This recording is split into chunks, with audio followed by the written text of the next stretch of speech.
Now time for compound interest practice. This assignment is your homework on Tuesday, April 1st. When we learn about compound interest, let me get the assignment up on my computer. All assignments now are located in the graded homework and classroom folder. I tried to make our lives more simple by being organized. All right, so question 1 of this, an initial investment of $5,000. So remember, we're gonna start listing it out. Our principal was $5,000. Let me get the questions up.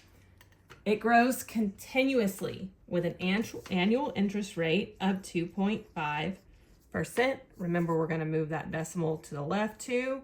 So what we'll put in our equation is 0.025. It says, select the amount in the account after 3 years. So our time equals 3. So this equation, because it's saying it's continuously compounding, that's like every second of every day, it's constantly growing. The continuous compound formula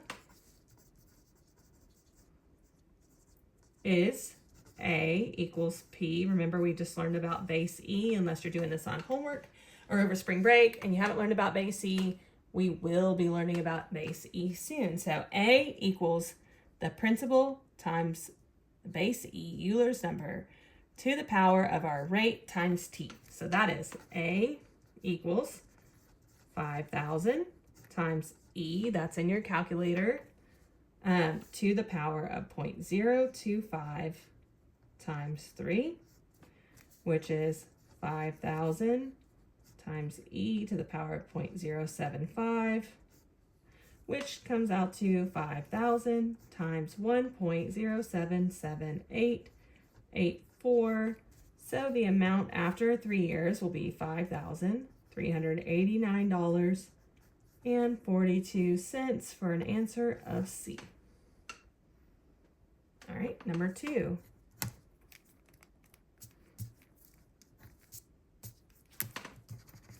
Malik deposits $5,000 in an account that pays, hold on, I'm going too fast, $5,000, we're gonna write it down, 3.9% interest, compounded weekly, so the number is 52. What will the value be after 8 years? Okay, so we have 3.9, move that 1, 2. We have 0.039. This is our compound interest formula of A equals P. Oopsie, got ahead of myself. A equals P times 1 plus R over N times N to the T. Okay. So we have A equals 5,000 times 1 plus 0.039 over 52 times 52, or to the power of 52 times 8. All right, if we keep going down the list here, we're just solving one thing. Remember, every time we do something, we rewrite our equation. So I've solved what goes into the parentheses here, and I also did the multiplication for my exponent. So I have 5,000 times 1.00075 to the power of 416. Well, remember this 1.0075 and 46 to the power of 416 is one number. So now I have 5,000 times 1.3497, and that gives me the amount of $6,829.97. So this is the compound interest formula. Okay, remember that one. That's a good one. All right, number 3. If 5,000, stop, we have a number, our principal, is invested at a rate of 8% compounded weekly, 52 times, what is the value after 7 years? Well, we have the exact same formula here. just different numbers. So we have A equals P times 1 plus R over N to NT power. Okay, A equals 5,000 times 1 plus 0.08 over 52 to the 52 times 7 power. And you can type this into your calculator, Desmos, or GeoGebra by writing it like this: 5,000 parentheses 1 plus parentheses 0.08. You could do divided by, or you could do the fraction symbol, 52 parentheses parentheses to the power of parentheses 52 times 7. And close that parentheses. So if you have it written like that, oh no, hold on.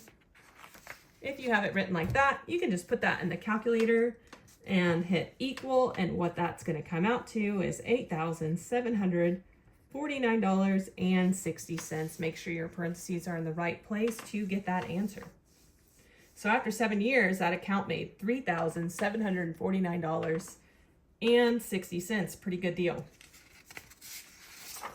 All right, the next one's number 4. Let me make sure I'm still tracking on the right number. Yes. Okay. If 3,000, oh my goodness, my pencil will not stop breaking. $3,000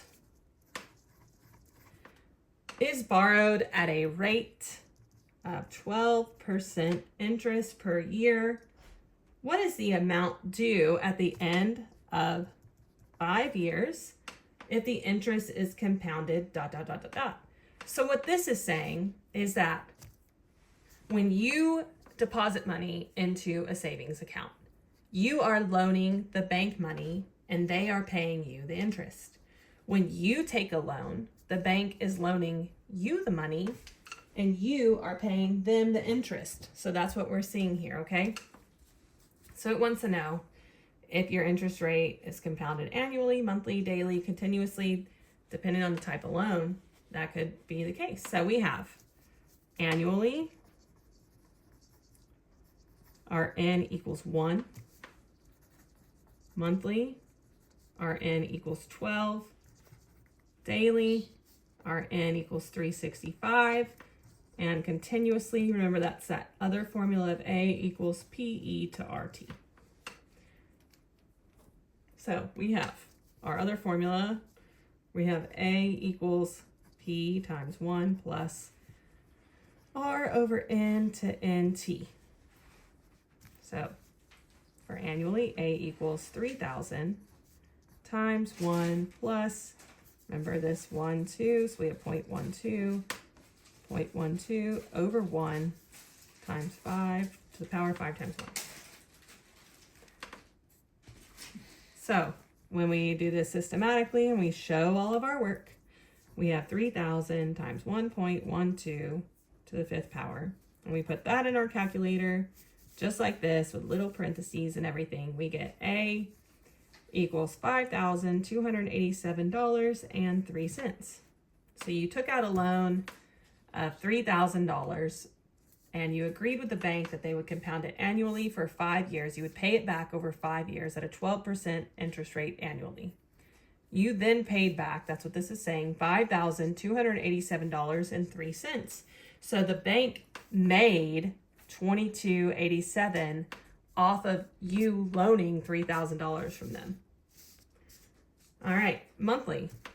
A equals 3,000 times 1 plus our rate of 0.12 divided by 12 to the power of 5 times 12. So A equals 3,000 times 1.01 to the power of 60.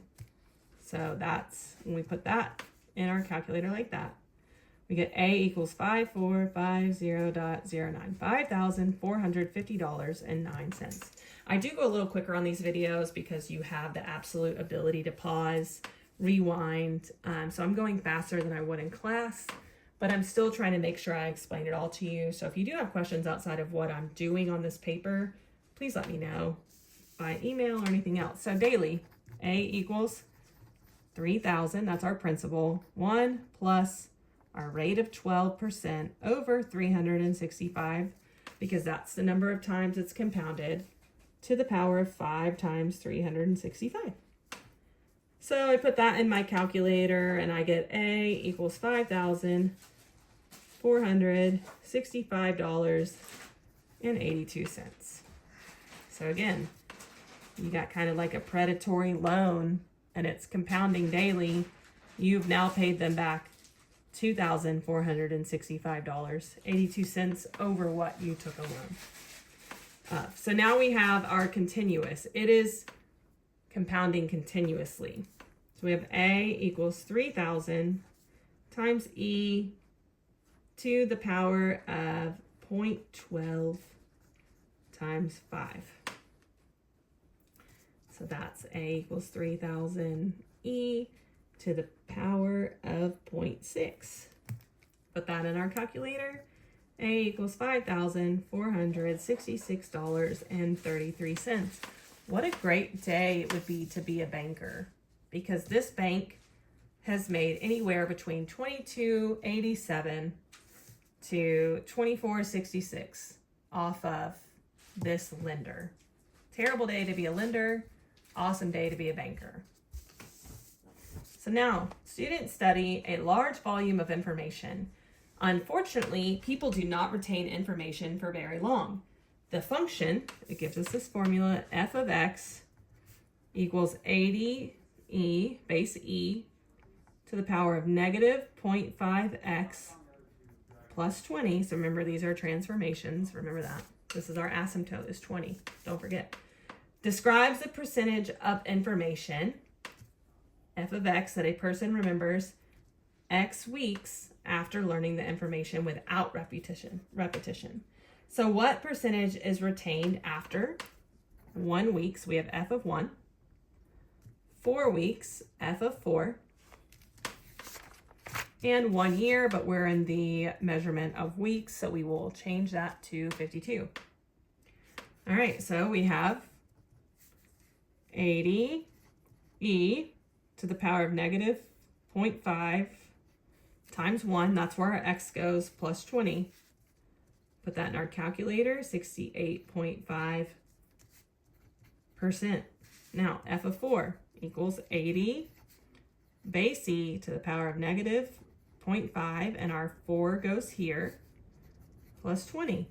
Well, that equals 30.8. Okay? 52, same thing, 80 base e to the power of negative 0.5 times 52 plus 20 equals 20%. So we can see that the percentage, we started at 65, right? And we just started to go down from here, right? We had 1, 4, we'll say this was 52. So that's this exponential decay that's happening. But why can we not just divide 68.5 by 4?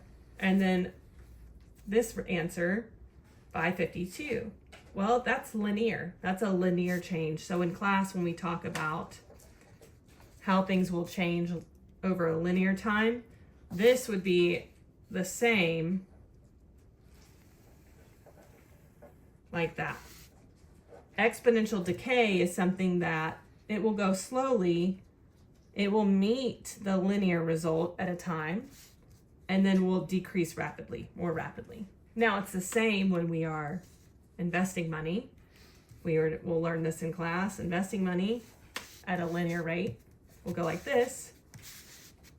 But investing money at an exponential rate, it'll grow, meet, and then look how much quicker it goes up. Anyway, so I think that was the last question for that. Yep. So if you have any questions, again, let me know. And I look forward to seeing you guys after spring break.